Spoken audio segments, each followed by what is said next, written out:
North Carolina can make a shirt at the same cost as a worker in Bangladesh. The logic is, I am Bongo Adi, and this is not bad news, it's freedom. The old model is gone, which means Africa no longer has to imitate someone else's path. We can define our own. To win in the AI era, we must shift from competing on cheap production to competing on how well we organize talent, technology, and markets. This requires 3 radical moves. Now, this is not the end of growth. It's the beginning of something harder and more powerful, building a services-led future without MR. The end of development economics does not imply the end of development. Rather, it signifies the inauguration of a new era defined by capability orchestration. My name is Nkiru Okachuku. I head the Careers Office of Pan Atlantic University. We have people from 9 institutions around Nigeria. We came together to get our hands dirty on strategies to improve employability of our graduates. At the end of the 2 days, the participants are expected to have actionable career plans for 1 year. The pattern of this workshop is designed to be collaborative and engaging. So much as you receive, you will expect as you go gig.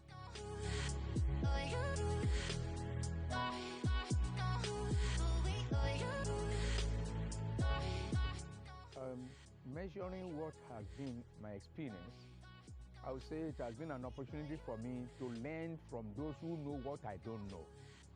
And I want to say that I've added some additional knowledge to what I have, especially in the careers management, career services, and then empowering our prospective graduates to be relevant in the workplace.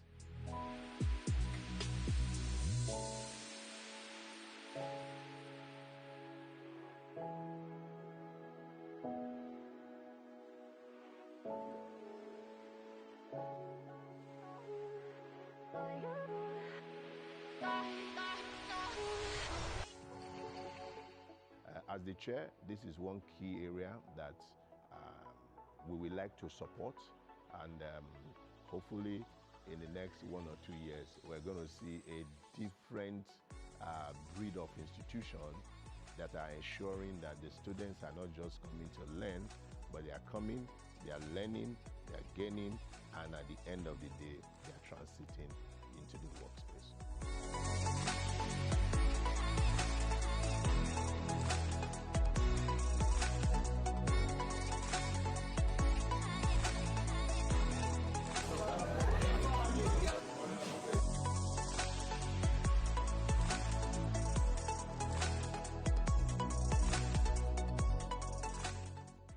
About this event from the Education Collaborative, and my experience here has been nothing short of being awesome.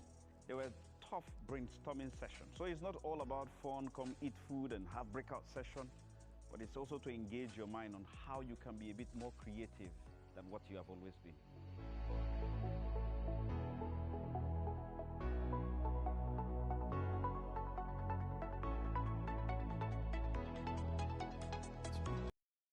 We believed one thing.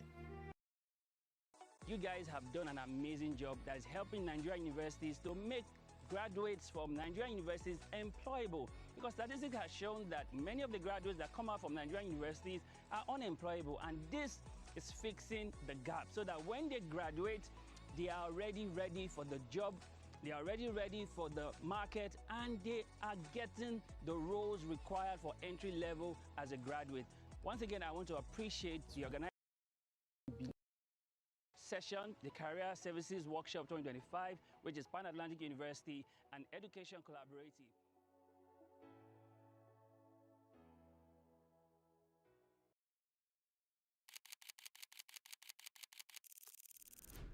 When a continent is developed, 3 things happen. Its political systems mature, its economy is big enough, and its citizens can find social mobilization within which they can express their unique personal or collective greatness.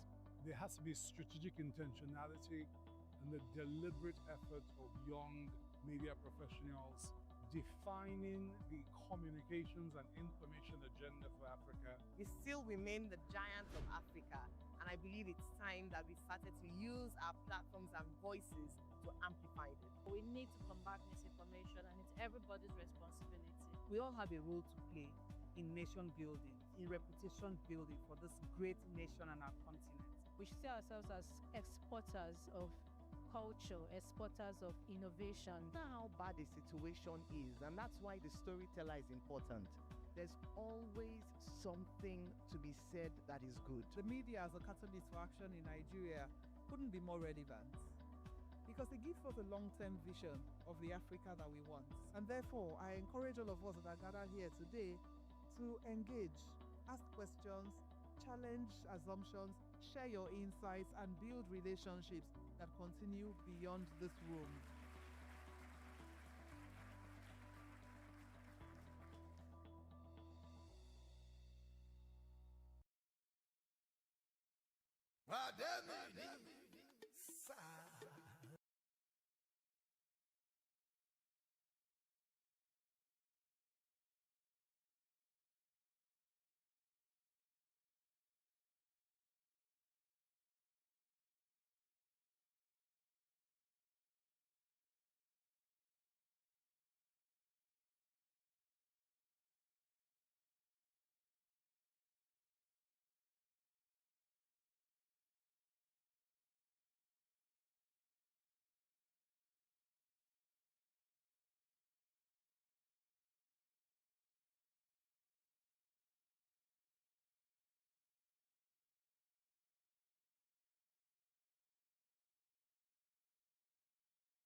To rise and remain standing until after the anthems.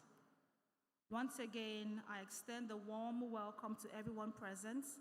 We appreciate your time and presence at the 23rd Inaugural Lecture of the Pan-Atlantic University.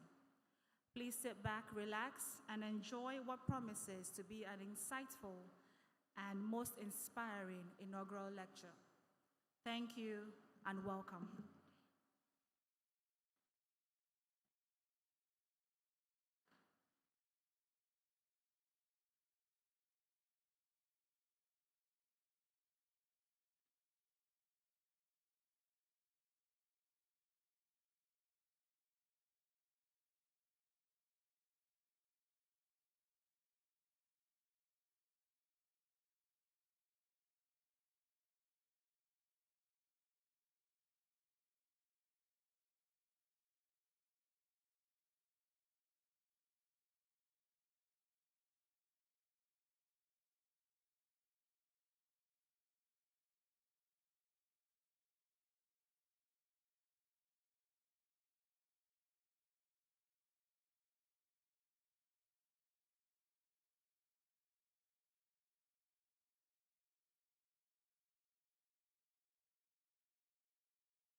the way for poor countries to get rich is to build factories.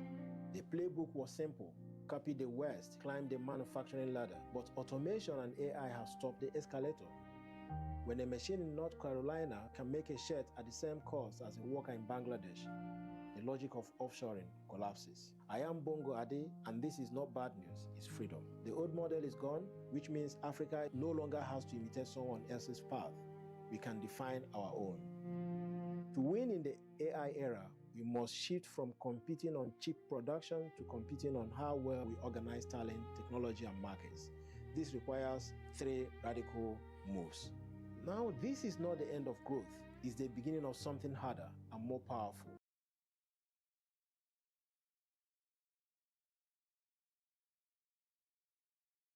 May we please rise? May we please?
National anthem.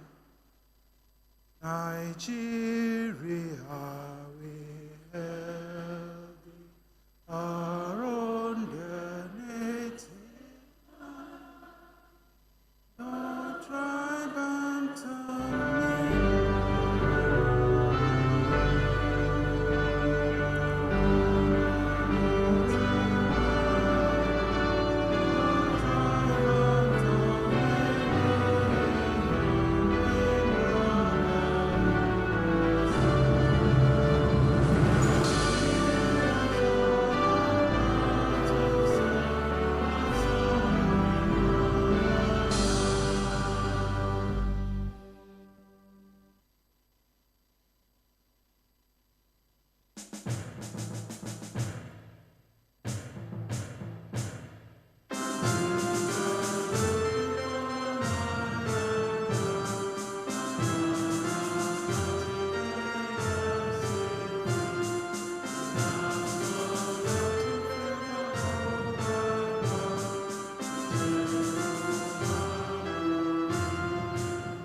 please, you may be seated.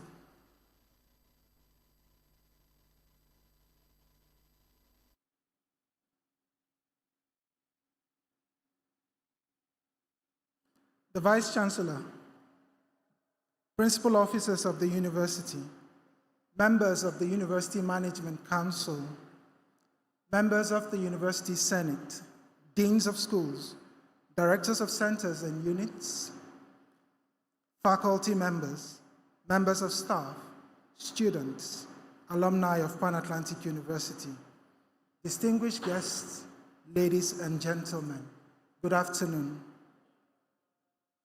On behalf of the Vice Chancellor, Professor Inaugural Lecture, I welcome you to the 23rd Inaugural Lecture of Pan-Atlantic University. This lecture will be delivered by Professor Bongo Adi, Professor of Economics at Lagos Business School, Pan-Atlantic University. The lecture, The End of Development Economics, a Manifesto for Post-Industrial Policy, will argue that development economics, built on the paradigm of structural transformation through manufacturing, has ended. Development in the present era, it will contend, requires shifting comparative advantage from production to capability orchestration. May I now present the members of the High Table. Dr. Ikechukwu Obiaya, Dean, School of Media and Communication. Professor Olayinka David West, Dean, Lagos Business School. Dr. Peter Bamkole, Deputy Vice Chancellor, Administration. Our inaugural lecturer, Professor Bongo Adi. Professor Enase Okonedo, Vice Chancellor, Pan-Atlantic University. Professor Uchenna Uzo, Deputy Vice Chancellor, Academic.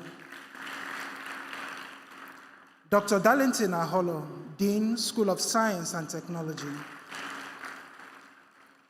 I am Kingsley Ukoha, the university's registrar. I now invite the Vice Chancellor, Professor Enase Okonedo, to formally introduce our lecturer, Professor Bongo Adi. Please welcome Professor Enase Okonedo.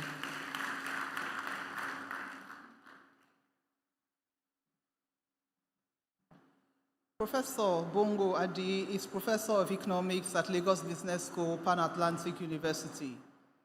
He is an accomplished scholar whose work spans economics, development policy, public-private partnerships, project finance, competitiveness, and public sector reform.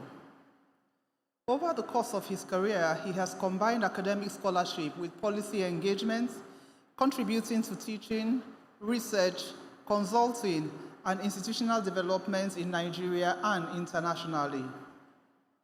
Professor Adi obtained his academic training in economics in Nigeria before proceeding to the University of Tsukuba, Japan, where under the prestigious Joint Japan World Bank Graduate Scholarship Program, he earned both a master's degree in economic development and policy management and a Doctor of Philosophy in regional science and development economics.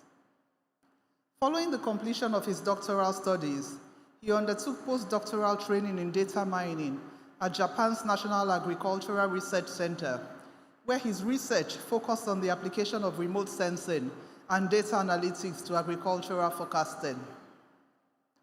Prior to joining the faculty of Lagos Business School, Professor Adi served as a CIPRA MTN Research Fellow at the school, where he led collaborative research, case development, and stakeholder engagement on public-private partnerships and infrastructure policy with several government agencies and ministries. Earlier in his career, he held academic appointments at the University of Tsukuba, Japan, as a Japan Society for the Promotion of Science Fellow and at the American University of Nigeria.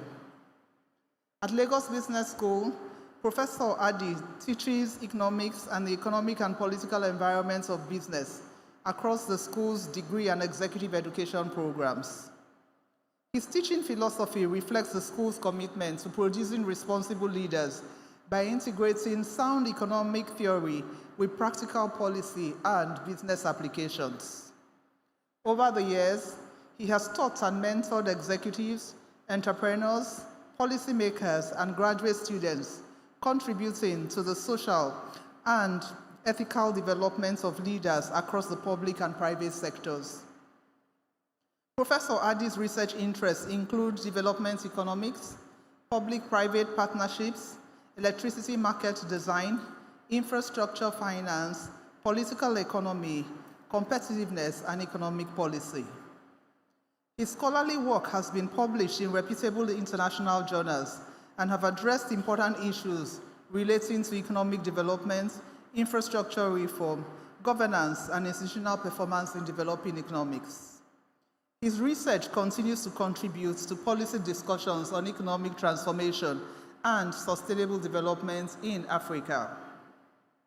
Beyond the university, Professor Adi has consulted for a number of international organizations, including the World Bank, the United Nations Conference on Trade and Development, the Japan International Cooperation Agency, the United Nations University, and the Japan International Research Center for Agricultural Sciences. His consulting engagements have also extended to federal and state government institutions, regulatory agencies, development organizations, and private sector clients on matters relating to economic policy, infrastructure development, competitiveness, and institutional reform. Professor Adi has also contributed significantly to public service and institutional development. He served as the founding Director General of the Edo State Directorate of Higher Education, where he played a leading role in advancing higher education policy and institutional developments within the states. He has also led strategic initiatives at Lagos Business School, including the Lagos Megacity Competitiveness Project, which undertook sectoral and industry competitiveness studies to support regional economic developments. Professor Adi remains actively engaged in national economic discourse through research, policy dialogue, professional associations, and public engagements. He serves in leadership and advisory capacities within professional and policy institutions and is a regular contributor to discussions on Nigeria's economic development and public policy through academic, professional, and media platforms. Throughout his career, Professor Bongo Adi has exemplified the ideals of scholarship, professional excellence, and public service.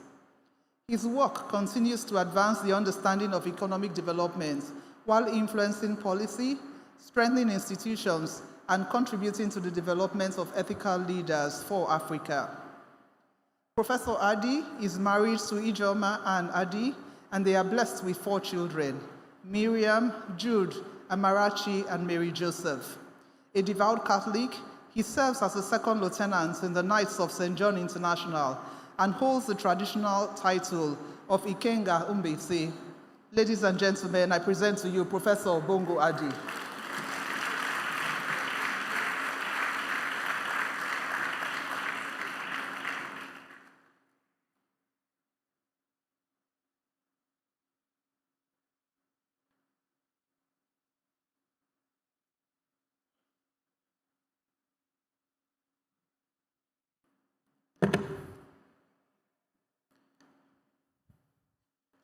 The Pro-Chancellor and Chairman, Governing Council, Pan-Atlantic University, the Vice-Chancellor, Professor Enase Okonedo, the Dean, Lagos Business School, Professor Yinka David West, Principal Officers and Deans of Faculties of Pan-Atlantic University, distinguished professors and members of Senate, my lords, spiritual and temporal, captains of industries, regulators and policymakers, members of the press, distinguished friends and colleagues, ladies and gentlemen. Today is my day. Yeah.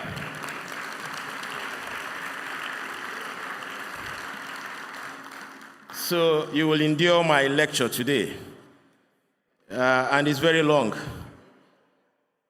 I hope you have the patience. All right. So, my title is quite provocative. The end of development economics. You know, when you hear the word use, the end, it could be, in different senses. The first one would be that it is a close. Then at the end, in another sense, it could also be the objective. When you have attained the end of something, the objective of something, like teleology. So, I actually render it in both senses. In the sense that where we are today when it comes to economic development is actually the product of years of what I call economic mechanization. And then we have arrived at the age of artificial intelligence. At the same time, it is the end of a different era of economic theorization. And that is the one that I speak to. Now, the question before us, an inaugural lecture is a promissory note on future research. But this one opens with a provocation. Development economics as a discipline has been constituted since Lewis and Rostow is intellectually exhausted. This exhaustion is not a cause for despair, but for liberation. The manufacturing-led pathway to prosperity that underwrote 2 generations of policy advice has narrowed to near impassability for late industrializers. Artificial intelligence is reorganizing the global division of labor, and across Africa, a generation of entrepreneurs, engineers, and creative workers are building economic futures that no textbook predicted. The question this lecture poses is deceptively simple. What sort of industrial policies are appropriate for a world of artificial intelligence? Now, this question is forced on us by converging disruptions. First, the African Continental Free Trade Area, which has created the world's largest trade zone by a number of participating countries. Yet, Africa's share of global manufacturing value added remains stubbornly below 2%. Acemoglu estimates that AI will increase total factor productivity by no more than 0.53 to 0.66% over the next decade, which is far less than the transformative impact claimed by AI enthusiasts. And Pritchett, Sen, and Wecker have demonstrated that even the best designed industrial policy fails in political environments where commitments are not credible and deals are disorderly.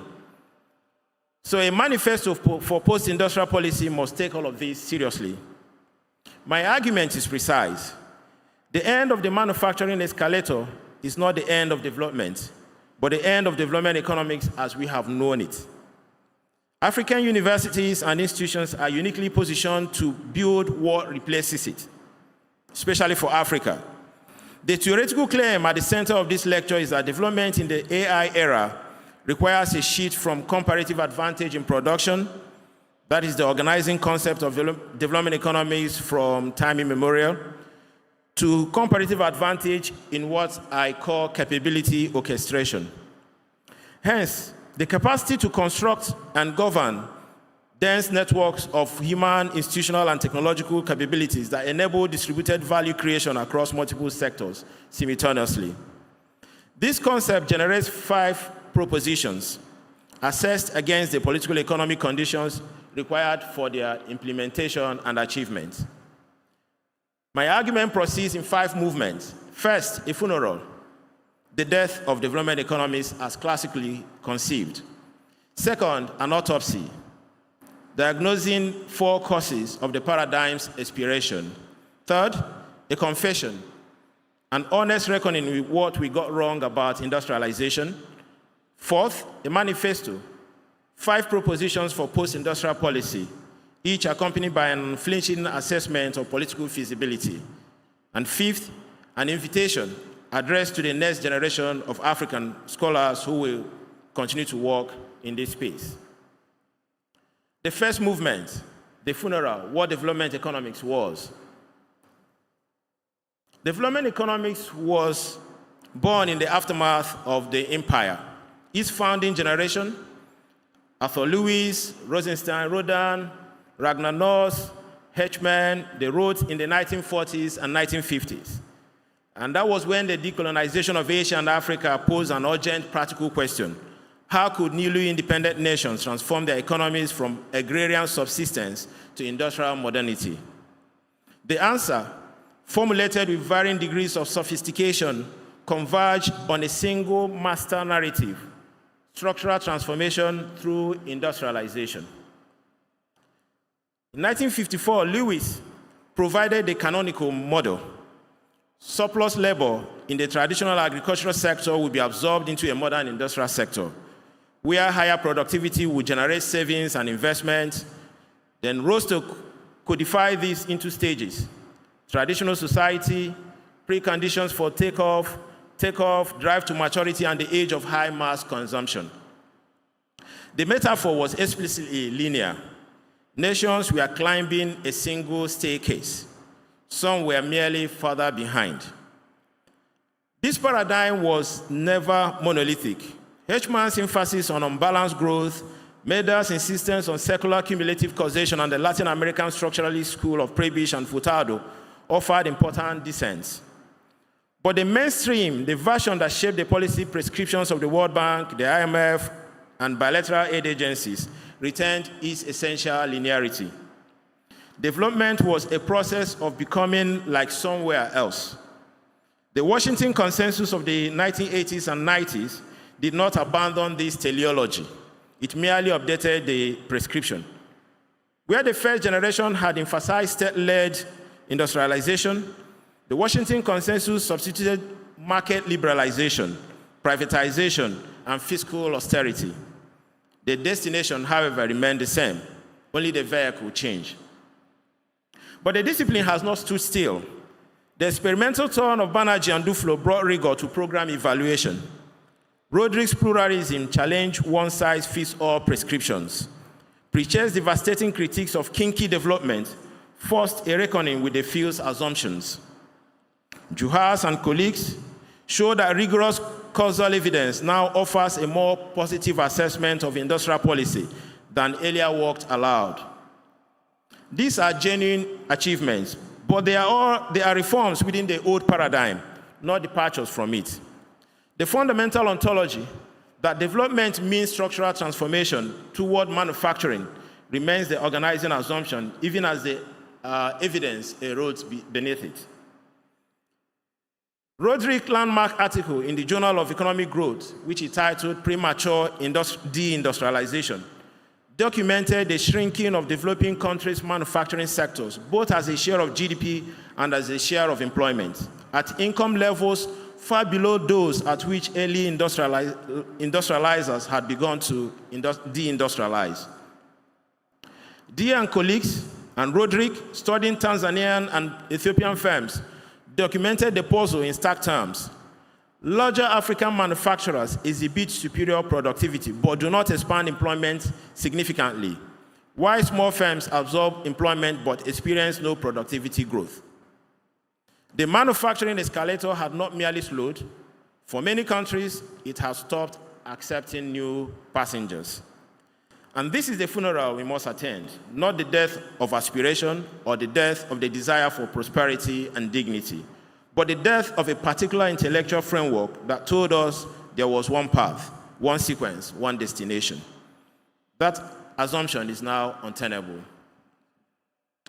Movement 2, the autopsy, why the paradigm expired. If the old paradigm is dead, we owe it to ourselves to a diagnosis, identify 4 causes of death: the technological, the epistemological, the empirical, and most critically for what follows, the political. The technological cause, automation, and the closing window.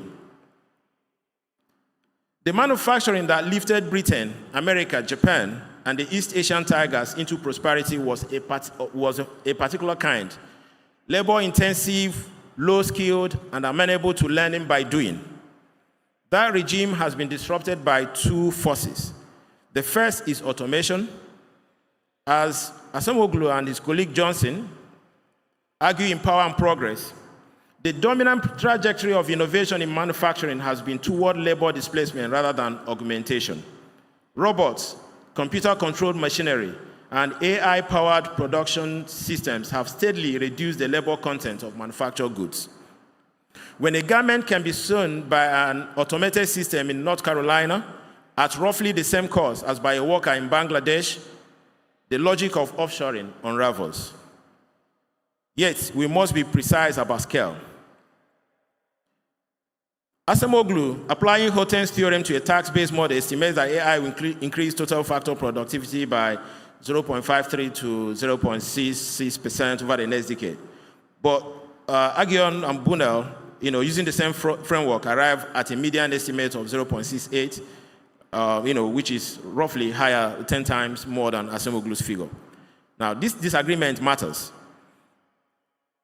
But even if Agion and Brunel's optimistic estimates presuppose complementary infrastructure, broadband, computing capacity, skilled labor, and regulatory frameworks that most African economies lack, whether AI's aggregate impact is modest or transformative, the distributional and geographical consequences will be profoundly uneven. The UNDP, just last year, showed that the next, reported on what they call the next great divergence.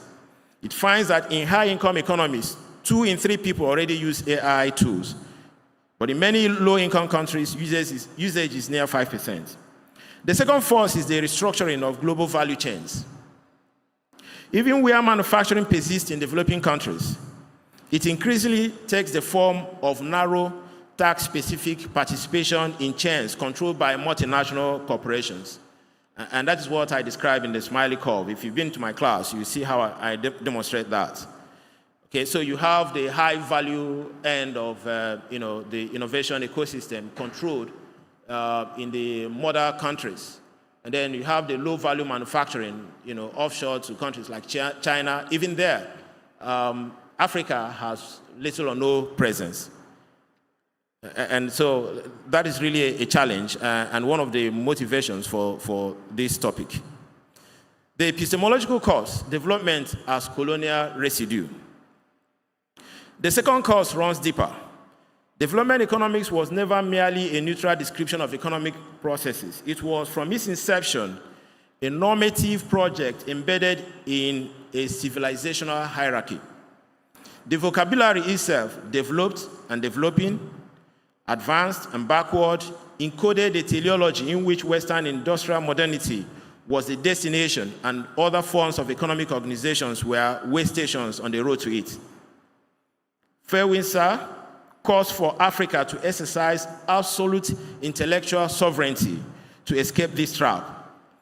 The late Nkamdawire, in a devastating article in World Politics, systematically dismantled the neo-patrimonialism thesis the dominant explanation for Africa's economic underperformance, demonstrating that it cannot explain the heterogeneity of political arrangements across Africa, nor predict economic outcomes. African economists like us collect data. American and European economists build theories. This we need to change. Africa must build theories from their own data, not fitting data to theories formulated elsewhere. The empirical cause, Africa's untheorized successes. Across the continent, economic phenomena are emerging that the old paradigm cannot explain. Nollywood, Nigeria's film industry, is the world's second largest by production volume and employs an estimated 1 million people. It emerged, and we saw that happen, without state industrial policy, without foreign direct investment, without the institutional infrastructure that development economists consider necessary. Nigeria's fintech, another space, tells a related story. In 2024, fintech accounted for 47% of all technology deals on the continent, and the digital economy contributed 14% of GDP. Platforms such as Flutterwave process over 500,000 daily transactions for more than 1 million businesses, and that is even increasing. If you listen to MoneyPoint, for instance, I think they move about 1.7 trillion per day. Yet we must not romanticize these figures. Nigeria's fintech sector directly employs only around 10,000 people, a fraction of what manufacturing employs in comparator countries. As Nanjala demonstrates in Digital Democracy, Analog Politics, Kenya's digital transformation reproduces offline power dynamics as much as it disrupts them. Technology adoption is always mediated by existing power structures. The political cause, why growth episodes succeed or fail. The fourth cause, and the most consequential for what I shall propose, is political. Development economics is in both statist and neoliberal incarnations, has treated politics as either an obstacle to be removed or a lever to be pulled, rather than as a deterrent on which outcomes are determined. I can't stop emphasizing this. When I teach executives, because they are more interested in climbing the career ladder. None of them knows what happens in the political terrain. They wouldn't even know who their local government chairman is and all of that. So we treat politics, all of us in the corporate sector, as an unwelcome disturbance. But that is actually where the fate of the economy, where our fate is determined. And unfortunately, those of us who are even better educated, more enlightened, tend to shy away from that. And that is part of the things I want to challenge. Pritchett, Sen and Waker. This is one of the books I've read that actually transformed my teaching. I mean, my teaching and my thinking, which is Deals and Development. And I will encourage you, if you have the opportunity, I think the book is free. You can actually access it online. It provided a corrective. Studying growth episodes across 10 developing countries, including Liberia, Malawi, Ghana, Uganda, and Rwanda, they demonstrate that growth is driven not by institutions or policies in the abstract, but by the political deals that elites strike with firms. Their framework distinguishes between two dimensions of the deals space, whether deals are ordered, that is predictable, credible, or disordered, arbitrary, subject to reversal, and whether they are open, that is available to all qualifying firms, or closed, restricted to political insiders. Your guess is as good as mine where Nigeria falls in the deal space. Growth accelerations occur when deals become ordered. Sustained inclusive growth requires a movement from closed to open, but growth collapses when deals happen in a disordered space. The implications for industrial policy are profound. The same instrument can produce dramatically different outcomes depending on the deal's environment. Tax incentives for AI investment in an ordered, open deals environment attract productive investment. The same incentives in a disordered, closed deals environment generate rent-seeking. Khan, in 2013, makes a parallel argument. Technology policies inevitably create rents, but the critical question is whether governance compels rent recipients to reinvest in learning and capability building.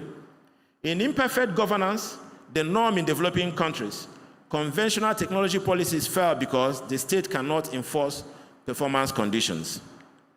Any policy advice that ignores the underlying political settlement is, at best, naively optimistic. The developmental state literature, from Ansden on South Korea to Chang on East Asia, describes what competent, autonomous bureaucracies can achieve. It does not explain why most attempts to replicate them fail. Whitfield and colleagues in the Politics of African Industrial Policy show through comparative analysis that industrial policy outcomes in Africa depend on the specific configuration of ruling coalitions, the vulnerability of firms to political extraction, and the bureaucratic pockets of effectiveness that exist within otherwise weak states. So a manifesto for post-industrial policy must take this political economy seriously, or join the long list of elegant prescriptions that bear no relation to the societies they are meant to serve. Movement 3, the confession, what we got wrong. A structural diagnosis that omits the diagnostician's own complicity is incomplete. And I hope to offer mine. For much of my career, I have operated within the intellectual framework I have just critiqued, because that's what we learned in school. I taught structural transformation. I wrote about the conditions under which manufacturing could serve as an engine of growth. I benchmarked African economies against East Asia, against Japan. I did so in good faith, but I was asking the wrong question. The question I was asking was, why has Africa failed to industrialize? The question I should have been asking was, what if industrialization, as the 20th century understood it, is no longer the right objective? I think that's provocative. The shift came not from theory, but from observation. I recall a visit to a Lagos tech hub in 2019, a converted warehouse in Yaba where young engineers were building payment infrastructure that will process billions of dollars in transactions within 5 years. They were not manufacturing anything. No factory floor, no assembly line, no physical export. Yet what they were building was, by any reasonable measure, a productive enterprise generating employment, foreign exchange, and productive growth. I realized that my entire analytical framework, the framework I thought, publishing, and used to evaluate policy, had no vocabulary for what I was saying. The young engineers in that warehouse were not a developmental anomaly. They were the development models my textbooks could not recognize. The obvious objection is immediate. What about Ethiopia's industrial parks? What about Rwanda's garment sector? What about Morocco's automotive cluster, which now contributes roughly 22% of industrial GDP and generates approximately $14 billion in annual exports? Of course, these are real achievements. Okube in Made in Africa documents Ethiopia's industrial policy with admirable rigor, showing both its genuine accomplishments and its considerable limitations, including the decline of manufacturing's share of GDP from 5.9% in 2019 to 4.5% in 2022, and the fall of industrial park employment from 90,000 to 70,000. I am not arguing that African countries should abandon manufacturing, not at all. The claim is more precise. Manufacturing alone is insufficient. AI changes the calculus of which sectors offer the highest returns to state investment, and the fixation on the manufacturing template blinds policymakers to the sectors where the continent's dynamism actually lies. Let me specify the causal mechanism behind that last claim. AI changes the calculus through 3 channels. First, it reduces the minimum efficient scale for knowledge-intensive production, enabling smaller market countries to participate in activities previously restricted to large economies. Second, it creates new forms of tradable services that do not require manufacturing infrastructure. AI-powered diagnostics, algorithmically curated content, data annotation, and labeling services, to name but a few. Third, it generates demand for complementary human capabilities, contextual judgment, cultural knowledge, relational trust, that are not subject to automation and in which African populations have comparative advantage that no policy needs to create. An IMF working paper rehabilitates industrial policy on empirical grounds, showing that sustained high growth requires a sophisticated export orientation, combined with investment in technology, not merely export processing zones or tax holidays. Václav Smil reminds us that the material foundations of civilization remain stubbornly dependent on physical manufacturing processes. The digital economy rests on data centers, submarine cables, and rare earth minerals. Africa's post-industrial future does not mean a future without industry. Please get me right. It means a future in which industry is no longer the organizing metaphor for economic policy. The confession then is this: we confuse a historical contingency with a universal law. The end of development economics is not the end of development. It is the beginning of the harder task, building a framework for transformation without the comfort of a known destination. Movement 4, the manifesto, post-industrial policy for a world of AI. If the old paradigm is dead, what takes its place? Each proposition below responds to a specific failure identified in the autopsy. The technological failure, the closing of the manufacturing window, demands that we reimagine what industrial policy means. That's propositions 1 and 3 to come. The epistemological failure demands African intellectual sovereignty. Proposition 5. The empirical failure demands that we build policy around what is imagined, not what we wish were imagined. Proposition 2. The political failure demands that every proposition be accompanied by an honest assessment of feasibility, and that's my conclusion, the coda. The theoretical claim unifying this proposition is that development in the AI era requires a shift from comparative advantage in production to comparative advantage in capability orchestration. Where Lean's new structural economics advises developing countries to identify industries consistent with their evolving factor endowments, and where Chang argues for active state intervention to kick away the ladder, I propose that the relevant factors in the AI era, data, algorithms, talent, institutional trust, are mobile, non-rival, and subject to rapid disruption, making static comparative advantage in production an unreliable guide. The developmental state's role shifts from picking industrial winners to constructing ecosystem architectures that enable distributed value creation. Unlike post-development theories who reject the developmental project altogether, like Escobar, Cloud Arcade, and so on, this manifesto proposes its radical renovation. The goal remains structural transformation and sustained improvements in human welfare, but the pathway changes. The first proposition, capability ecosystem policy. The distinction between industrial policy and capability ecosystem policy matters. Industrial policy, even in its most sophisticated contemporary formulations, retains a sectoral logic. Identify promising industries, provide targeted support, and hope for spillovers. Capability ecosystem policy, on the other hand, focuses not on sectors, but on the density, quality, and interconnection of human and institutional capabilities.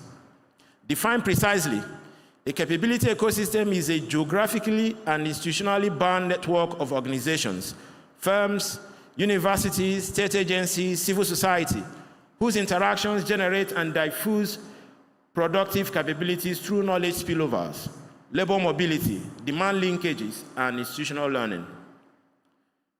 Mariano Mazzucato, her work on mission-oriented policy, points in this direction. In her book, Mission Economy, she argues the state should not merely fix market failures, but actively shape markets by setting ambitious missions and mobilizing resources to achieve them. Mazzucato refines this further, arguing that the state must be reconceived as a market shaper and an investor of first resort. Yet her framework presupposes a state with significant bureaucratic autonomy and fiscal capacity, conditions that describe a minority of African states. This is not a counsel of despair. It is a call for analytical honesty about the political conditions under which ecosystem construction becomes feasible. Nigeria's fintech ecosystem offers an empirical test. The central bank's regulatory sandbox, Paystack's acquisition by Stripe for over $200 million and Flutterwave's growth into a $3 billion company emerged from an ecosystem of capabilities. Digitally literate young people, a financial system whose gaps created demand for innovation, a regulatory environment that permitted experimentation, and the diaspora networks connecting Lagos to Silicon Valley. Yet, this ecosystem's employment impact, roughly 10,000 direct jobs in fintech, exposes the limitations of services sector development as currently constituted. A capability ecosystem approach would systematically invest in digital infrastructure, STEM education, research institutions, and data governance frameworks to deepen and broaden these ecosystems beyond their current narrow base. Proposition 2, AI as complementary technology, not a substitution technology. The central anxiety of AI age is whether artificial intelligence will displace African workers before they have moved into productive employment. Egana Diso estimates that 30 to 40% of employment in Latin American developing economies is exposed to generative AI, with 2 to 5% susceptible to full automation. Scholes Sumner in Disrupted Development estimate that 1.8 billion jobs in developing countries are susceptible to automation. That is a robot reserve army that could depress wages and deepen inequality even before machines actually replace workers. For a continent where 60% of the population is under 25, these distributional consequences matter. But the anxiety rests on an assumption that is not inevitable, that AI will be deployed to automate rather than augment.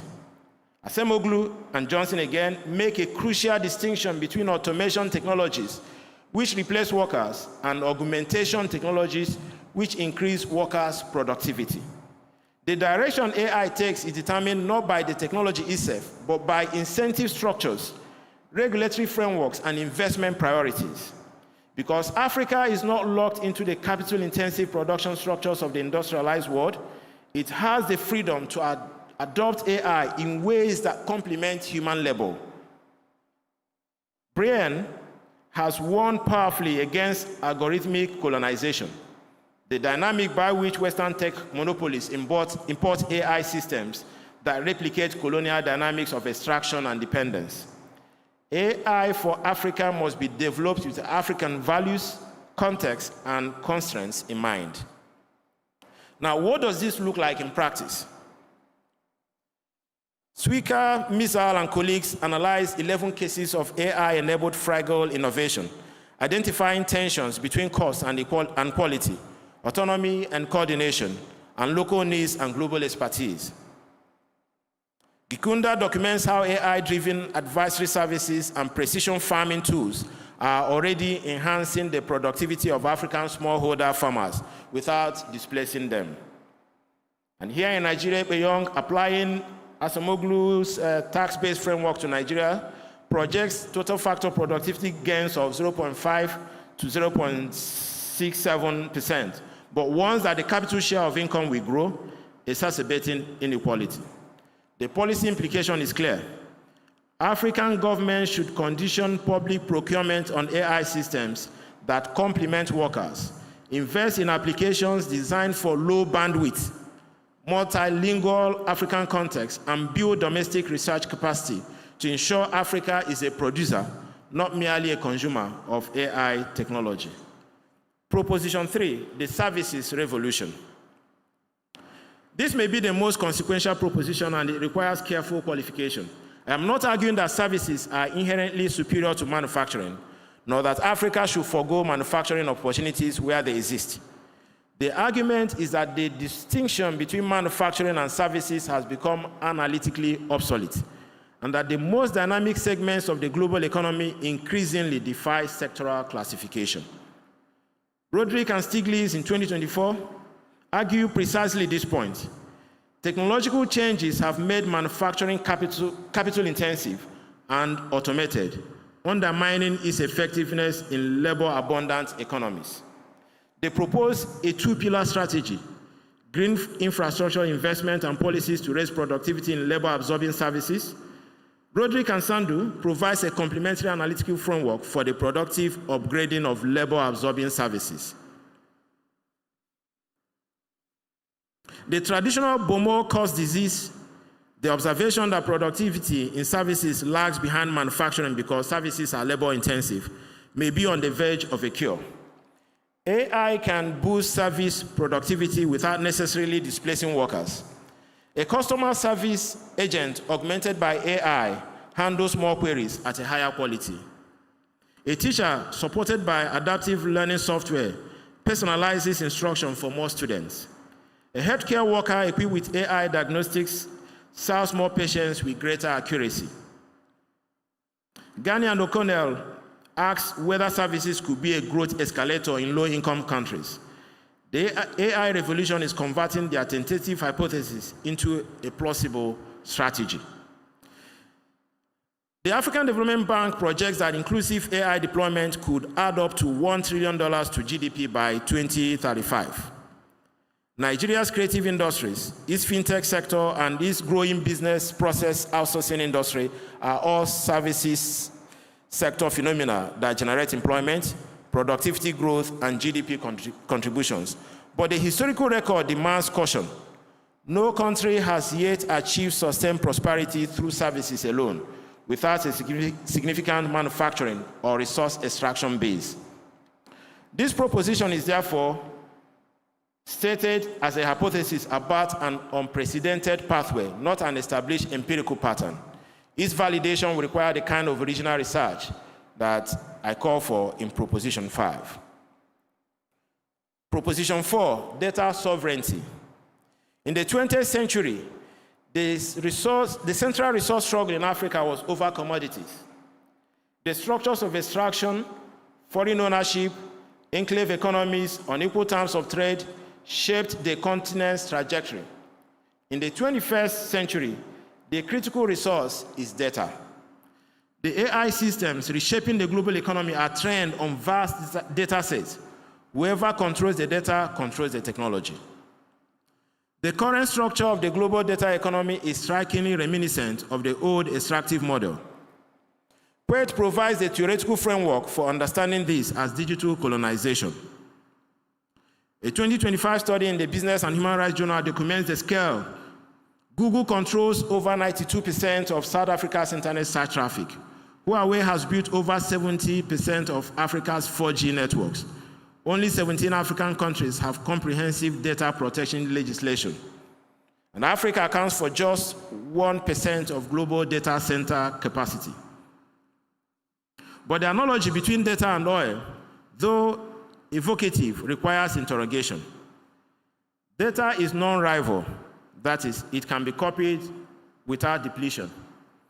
Non-excludable. It is generated through everyday interactions, and its value depends on complementary assets, algorithms, computing, skilled analysts, rather than on the raw material alone. Data localization without local processing capacity achieves nothing. Poll shows that data sovereignty policies can serve as instruments of censorship and surveillance. And Ayana and colleagues find that of 10 sub-Saharan African countries evaluated on AI governance indicators, only Rwanda is notably responsive. 80% are merely decolonization away. The gap between aspiration and implementation is so vast. Genuine data sovereignty requires not merely legal frameworks, but technical capacity. Efodi and colleagues propose 5 principles for trustworthy data governance in Africa: assessment of strategic priorities, human-centric data processing, alignment with the African Charter, critical evaluation of AI reliance, and prioritization of representative data. The African Union's continental AI strategy provides a continental blueprint, though Arobogun and colleagues identify a fundamental development governance paradox. Ambitious frameworks coexist with severe implementation constraints. Gabor's 2021 analysis of the Wall Street consensus is instructive. The danger is that AI policy follows the same pattern as development finance. African governments building infrastructure and generating data while profits flow to foreign technology companies. and we need to be very careful about this. Proposition 5, the university as development actor. This is the most personal proposition and the one closest to the institution in which I stand. The standard development economics treatment of education is instrumental. Invest in schooling to increase labor productivity. My claim is different. In a world where AI is reorganizing the division of knowledge, the university occupies a unique position as the institution that can simultaneously produce the research that shapes AI applications, train the workforce that deploys them, engage the communities that are affected by them, and provide the critical reflection that ensures they serve human flourishing. At the university, this will mean research programs investigating AI's impact on African business models and labor markets, not as derivative applications of findings from MIT or Stanford, but as original research grounded in African realities.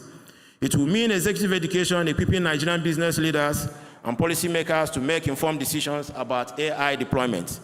It will mean partnership with government agencies working on Nigeria's AI strategy, with the fintech ecosystem and with counterpart institutions across the continent. This is where the inaugural lecture can be most performative, not merely describing the proposition, but enacting it.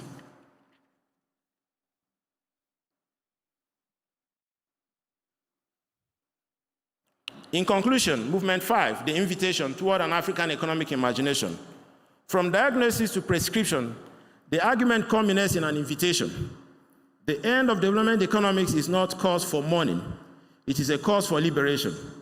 For too long, African economics have been required to justify their work by reference to frameworks developed elsewhere, to benchmark their economies against trajectories established by other countries in other centuries, and to apologize for the ways in which African realities deviate from Western models.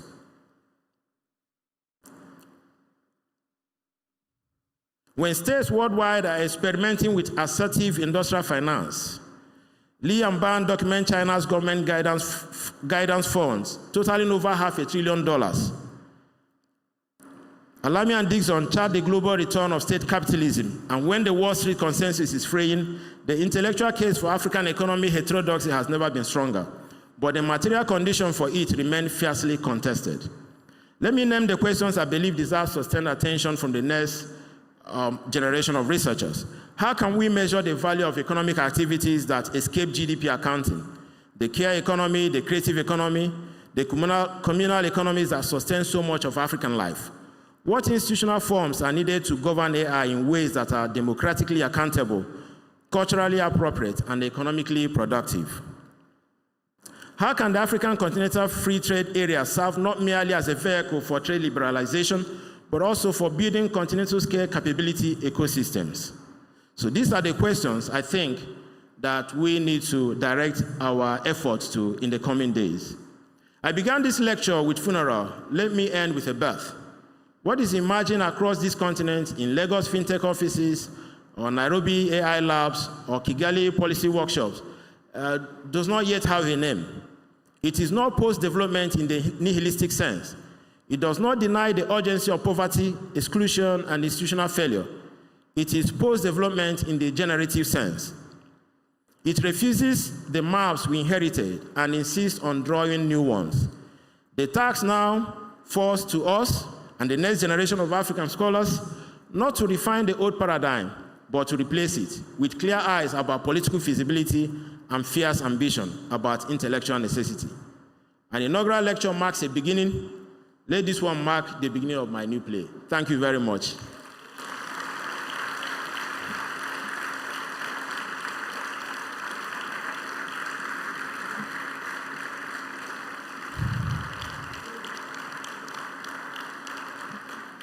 Thank you.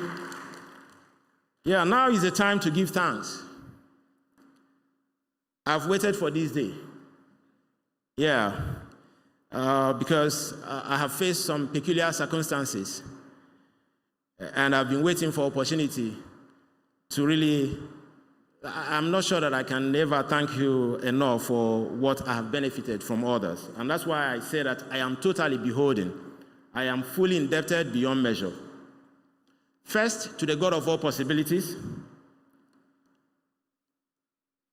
who has made everything possible for me, and to Our Lady, because I'm a Marian.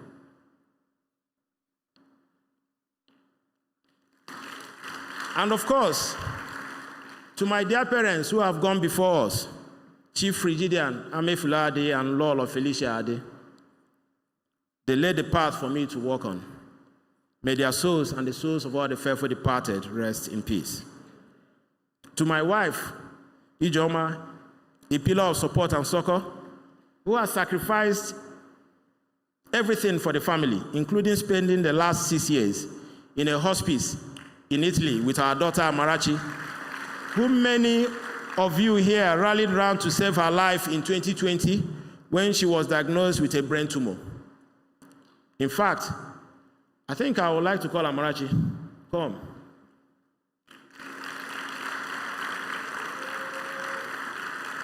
Come on.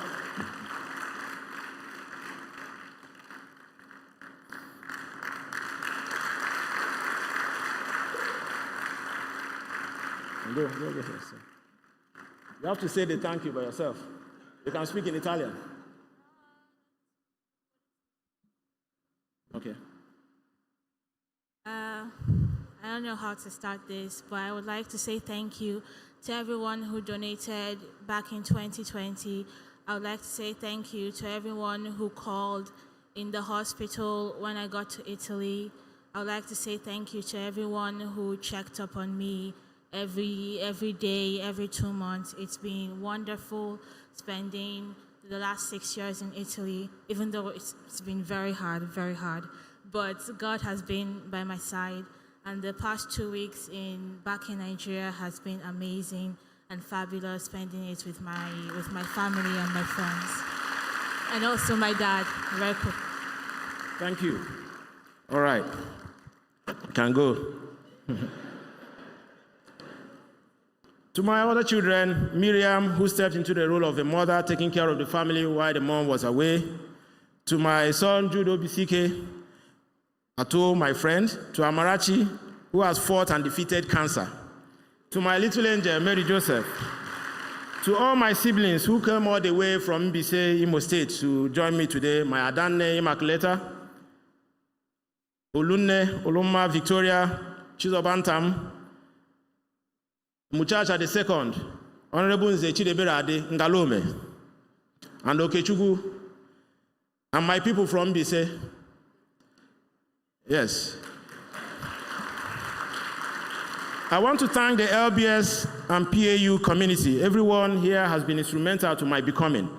From the VC, I remember when I was first given a letter of appointment, and I rejected it and resigned. But when I went back and thought about it, I said, no, I wasn't doing myself a favor. I went back to NSA in her office. I said, I want to rescind my decision. He said, no problem. Thank you very much. Yeah. Of course, to all my friends, but I would like to acknowledge Professor Loss. I'm sure he's not here, yeah. For that first conversation on optimal career path that I had in his office, maybe he's forgotten. Of course, Professor Chris Obechie, he's been a father, a mentor, a colleague, and a friend. Professor Chantal, APA, I know you will not, you will be asking, what did he do? I know once I flew in I was at American University, the first time I came on a campus visit. You took me around LBS, that was my first engagement with LBS. That was as far back as 2009. I know you would have forgotten, but thank you for that. Professor Yinka David West, for always caring and seeing beyond circumstances. Thank you. Professor Tola Owolabi is a friend, he's a father, he's a mentor. He's a father to everyone. Professor Doyin Salami, he told me he'll be here. He's here. Thank you, sir. He got my head together, providing the necessary guidance. He told me, here at LBS, you can joke with anything, but don't joke with your teaching. And he gave me the first opportunity that I had in consulting. Thank you, sir. Kayode Omerege is always by my side, a great friend, a great colleague. Professor Franklin Onyezeke Ngu, a great colleague and friend. Thank you. Dr. Obinna Mobo, Professor Haiti. I don't know who else to call. Everybody has been very instrumental to who I am today. My father taught me something: never complain, be tougher than the challenges that come your way, never criticize, never be where gossips are held. And I try to maintain that. I don't complain. I don't think there is any difficulty that I cannot handle. If I dealt with the Japanese, I can deal with anything. So, and that is how I see life. Yes, they said I should round up. But I also like to acknowledge the presence of His Excellency Peter Obi. He told me he will be here, and he's here. And of course, Professor Patu told me, thank you, sir, I didn't know you make it. And then the president of my class, Obala Nguru 83 to Obala 88, Dr. Charles, is here, please. Thank you for coming. All right. I am so grateful. Thank you, everyone. Thank you for coming, and I pray that God guide you on your way back.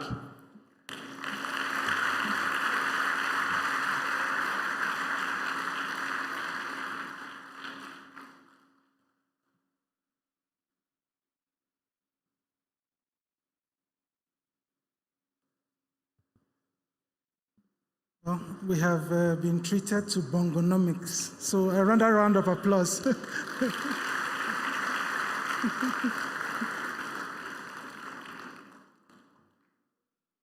Well, some of you may not know, His Excellency Mr. Peter Obi is a distinguished alumnus of Lagos Business School, so we welcome him back home.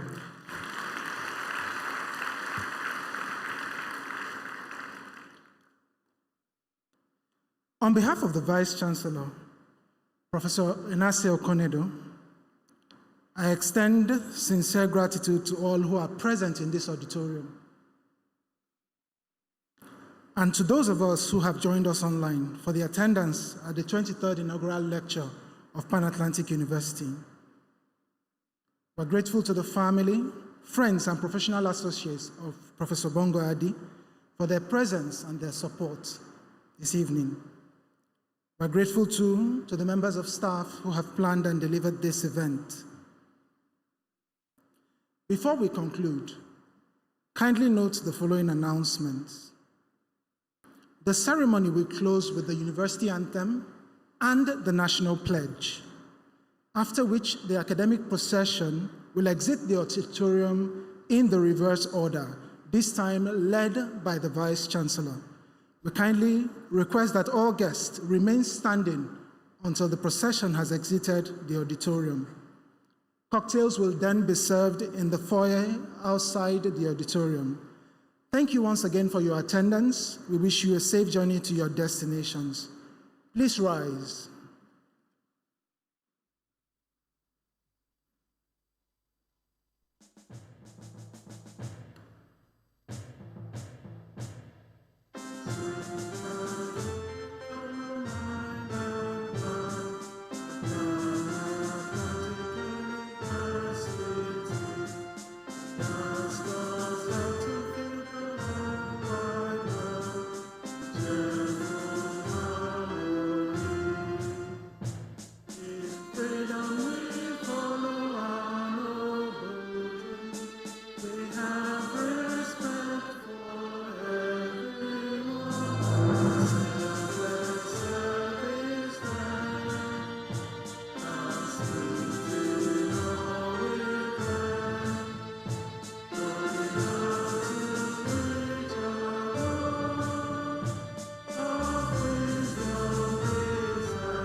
I pledge to Nigeria, my country, to be faithful, loyal, and honest, to serve Nigeria with all my strength, to defend her unity and uphold her honor and glory, So help